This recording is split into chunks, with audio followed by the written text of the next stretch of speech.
ফুটবলে 10 নম্বর জার্সিটি লেজেন্ডারি প্লেয়ারদেরকে বেছে নেয় নাকি লেজেন্ডারি প্লেয়াররাই 10 নম্বর জার্সিটি বেছে নেয়, এটা নিয়ে অনেকেরই অনেক কনফিউশন রয়েছে। তাই আজকের এই ভিডিওতে আমরা ফুটবল ইতিহাসের এমন কিছু লেজেন্ডারি প্লেয়ারদেরকে দেখতে চলেছি যাদের জার্সি নাম্বার ছিল 10 এবং এই 10 নম্বর জার্সিটি কিভাবে বা এত ফেমাস হলো তার পেছনের ইতিহাস জানতে চলেছি। কারণ যখন শুনবেন এই 10 নম্বর জার্সিটি ইচ্ছাকৃতভাবে মানুষের মধ্যে জনপ্রিয় তৈরি করা হয়েছে তখন আপনি অবাক হবেন। তাই থাকুন ভিডিওর শেষ মুহূর্ত পর্যন্ত। ফুটবল বিশ্বে 10 নম্বর জার্সি শুধু একটি নাম্বার নয়, এটি একটি আবেগ, দলের সেরা খেলোয়াড়দের প্রতীক এবং মাঠের জাদুঘরের পরিচয়। কিছু মজার ব্যাপার হলো এই জার্সিটি এমন রাজকীয় হয়ে ওঠার পেছনে কোনো পূর্ব পরিকল্পনা ছিল না, ছিল এক ঐতিহাসিক কাকতালীয় ঘটনা। জি হ্যাঁ বন্ধুরা, তো চলুন সংক্ষেপে ইতিহাসটি জেনে আসি। 1954 সালের বিশ্বকাপ পর্যন্ত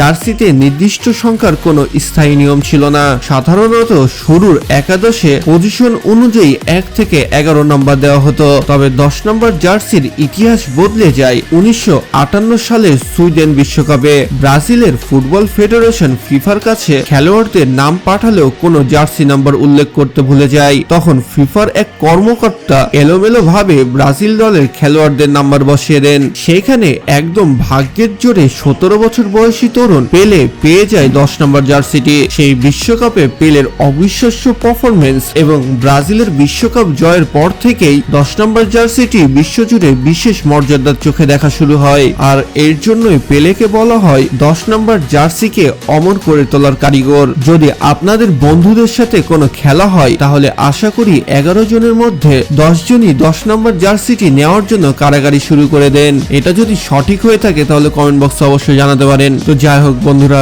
পেলের পরে এই জার্সির ইতিহাসকে এক নতুন ও অবিশ্বাস্য উচ্চতায় নিয়ে যায় আর্জেন্টিনান কিংবদন্তি ডিয়েগো ম্যারাডোনা। 1986 সালের বিশ্বকাপে একাই আর্জেন্টিনাকে জেতানোর পথে তিনি এই জার্সিকে এমন এক স্তরে নিয়ে যায় যেখানে 10 নম্বর মানেই হয়ে ওঠে একক দক্ষতায় ম্যাচ জেতানোর জাদুকর। তার বিখ্যাত হ্যান্ড অফ গড এবং গোল অফ দ্য সেঞ্চুরি সবই এসেছিল এই 10 নম্বর জার্সি গায়ে। তো যাই হোক বন্ধুরা, এবার পেলে ও ম্যারাডোনার পরে যে ব্যক্তিটি 10 নম্বর জার্সিকে সর্ব উচ্চতায় নিয়ে গেছে সেটা আর কেউ নয়, লিওনেল মেসি। জি হ্যাঁ বন্ধুরা, আরো অনেক লেজেন্ডারি প্লেয়ার রয়েছে যাদের জার্সি ছিল 10 নম্বর, তবে লিওনেল মেসি এমন একজন জাদুঘর যে কিনা বার্সেলোনা এবং আর্জেন্টিনা জাতীয় দলের হয়ে এই নাম্বারের মহিমাকে পূর্ণতা দিয়েছে। লিওনেল মেসি যখন বার্সেলোনার হয়ে খেলা শুরু করলো তখন তার জার্সি নাম্বার ছিল 30, তবে রোনালদিনো যখন বার্সেলোনা ছাড়লো সেই পজিশনটা পেয়ে গেল লিওনেল মেসি। এরপর থেকে জাদুকরের জাদু শুরু, কারণ এই জার্সি পরেই লিওনেল মেসি রেকর্ড সংখ্যক ব্যালন ডি'অর জিতেছেন এবং 2022 সালে আর্জেন্টিনার হয়ে বিশ্বকাপকে উঁচিয়ে ধরে ম্যারাডোনার অসম্মত বৃত্তটি পূরণ করেছে। মেসির কারণেই আধুনিক ফুটবলেও 10 নম্বরের ক্রেজ ও জনপ্রিয়তা আকাশচুম্বী। তবে এই 10 নম্বর জার্সিটি মূলত অ্যাটাকিং প্লেয়ারদেরকে দেওয়া হয়, কিন্তু এই 10 নম্বর জার্সি পরে কিছু প্লেয়ার এমনও রয়েছে যারা মিডফিল্ডার হয়েও 10 নম্বর জার্সিটি পরিধান করেছে এবং তারা লেজেন্ডারি হিসেবেও পরিচিতি পেয়েছে। তো চলুন আরো কিছু লেজেন্ডারি প্লেয়ারকে জেনে আসি যারা এই 10 নম্বর জার্সি পরে বিশ্ব মঞ্চে মাঠ কাঁপিয়েছে। তার মধ্যে একটি নাম হচ্ছে ফ্রান্সের মিশেল প্লাতিনি। জি হ্যাঁ বন্ধুরা, ফরাসি ফুটবলের অন্যতম সেরা মিডফিল্ডার ও প্লে মেকারের নাম উঠে আসলে সেখানে সবচেয়ে উঁচু স্থানে থাকবে এই প্লাতিনির নাম, যেও কিনা 10 নম্বর জার্সি পরে বিশ্বমঞ্চে মাঠ কাঁপিয়েছে। তো যাই হোক বন্ধুরা,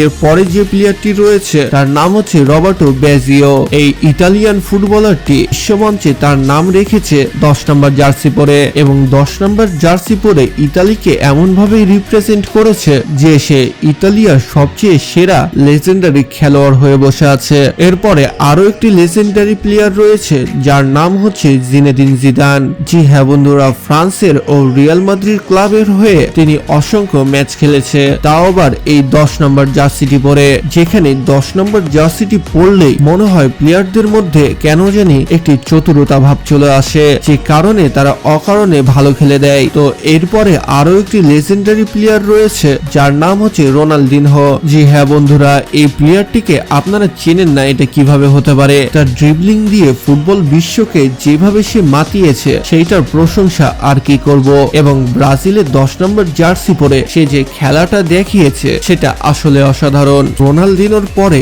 10 নম্বর জার্সিটির অধিকারী হন ব্রাজিলের আরো একটি লেজেন্ডারি প্লেয়ার কাকা। জি হ্যাঁ বন্ধুরা, রোনালদিনোর পরে কাকা যখন ব্রাজিলের 10 নম্বর জার্সি পরে নামলো তখন ব্রাজিলের ফ্যানরা হুর হুর করে বেড়ে উঠলো এবং কাকার পরে 2010 সালে যখন নেইমারের এন্ট্রি হলো এই লেজেন্ডারি জার্সিটির অধিকারী হয়ে পড়লেন ফুটবলের আরো একটি জাদুঘর নেইমার জুনিয়র। জি হ্যাঁ বন্ধুরা, আপনারা শুনলে অবাক হবেন যে 2010 সাল থেকে এখন 2026 সাল পর্যন্ত প্রায় 16 বছর ধরে ব্রাজিলের 10 নম্বর জার্সিটি নিয়ে ধরে রেখেছে নেইমার জুনিয়র। তবে এবার কি ওয়ার্ল্ড কাপে আমরা নেইমার জুনিয়রকে 10 নম্বর জার্সি পরে দেখতে পাবো? ব্রাজিলের ফ্যানরা অবশ্যই জানাবেন। তো এরপরে আরো কিছু সেরা সেরা খেলোয়াড় রয়েছে 10 নম্বর জার্সি পরে যারা মাঠে উড়াধুরা খেলা দেখিয়েছে। তার মধ্যে একজন হচ্ছে লুকা মদ্রিচ। ক্রোয়েশিয়ার এই মিডফিল্ড ফরওয়ার্ড প্লেয়ারটি 10 নম্বর জার্সি পরে ক্রোয়েশিয়াকে এমন ভাবেই আগিয়ে নিয়ে চলেছে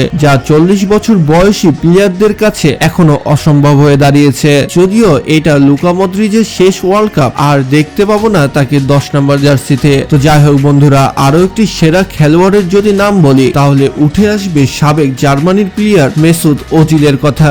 জি হ্যাঁ বন্ধুরা, মেসুত ওজিল যেখানে একজন মুসলিম খেলোয়াড় হিসেবে বিশ্ব মঞ্চে 10 নম্বর জার্সি পরে তার নামটা তুলে ধরেছে, সেটা খুব কম মুসলিম ফুটবলারই পেয়েছে। তো এরপরে আরো একটি প্লেয়ার রয়েছে যে কিনা 10 নম্বর জার্সি পরে অসংখ্য বল গোলপোস্টের মধ্যে পাঠিয়েছে, তার নাম হচ্ছে রনি। জি হ্যাঁ বন্ধুরা, রনির অসাধারণ খেলা দেখে সম্পূর্ণ বিশ্ব মুগ্ধ হয়ে পড়েছিল, যেখানে তার জার্সি নাম্বার ছিল 10। এছাড়াও ব্রাজিলিয়ান প্লেমেকার যাকে সবাই হোয়াইট পেলেও বলতো, সেই প্লেয়ারটির নাম হচ্ছে জিকো। জি হ্যাঁ বন্ধুরা, সেই প্লেয়ারটিও 10 নম্বর জার্সি পরে ব্রাজিল থেকে অসাধারণ খেলা দেখিয়েছে। এছাড়াও একজন ক্লাব লেজেন্ডের কথা না বললেই নয়। জি হ্যাঁ বন্ধুরা, আমরা টোট্টির কথা বলছি, যে কিনা তার ক্লাবে 10 নম্বর জার্সি পরে এমন খেলাটাই দেখিয়েছে যা ফুটবল ইতিহাস কখনোই ভুলতে পারবে না। তো যাই হোক বন্ধুরা, আরো একটি লেজেন্ডারি প্লেয়ার রয়েছে যার নাম হচ্ছে ফ্রেন্স পুস্কাস। আর এই পুস্কাসের নাম শুধু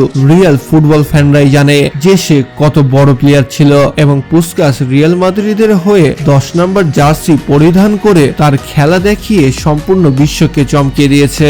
আর এরাই হাতে গোনা কিছু প্লেয়ার ছিল যারা আজ 10 নম্বর জার্সিটিকে সম্পূর্ণ বিশ্ব মঞ্চে এত ভ্যালুয়েবল করে তুলেছে, এবং বর্তমানে এমন একটি কালচার তৈরি হয়ে গেছে যে 10 নম্বর জার্সিটি টিমের শ্রেষ্ঠ খেলোয়াড়কে দেওয়া হয়। তো আপনারা কারা কারা 10 নম্বর জার্সিকে পছন্দ করেন তারা তো কমেন্ট বক্সে দ্রুত জানিয়ে ফেলুন। এছাড়াও ক্রিস্টিয়ানো রোনালদোর কথা না বলে গেলে হয়তো আপনারা কমেন্টে গালাগালি করবেন। এই সব প্লেয়ারগুলো যারা 10 নম্বর জার্সিকে উঁচু স্থানে নিয়ে গেছে, সেইখানে ক্রিস্টিয়ানো রোনালদো একাই 7 নম্বর জার্সিটিকে বিশ্ব মঞ্চে পরিচিতি দিয়েছে। তো CR7 এর ফ্যানগুলো তো অবশ্যই চ্যানেলটি সাবস্ক্রাইব করে যাবেন। দেখা হচ্ছে পরবর্তী আরো একটি ইন্টারেস্টিং ভিডিওতে। ততক্ষণ ভালো থাকুন, সুস্থ থাকুন, আল্লাহ হাফেজ।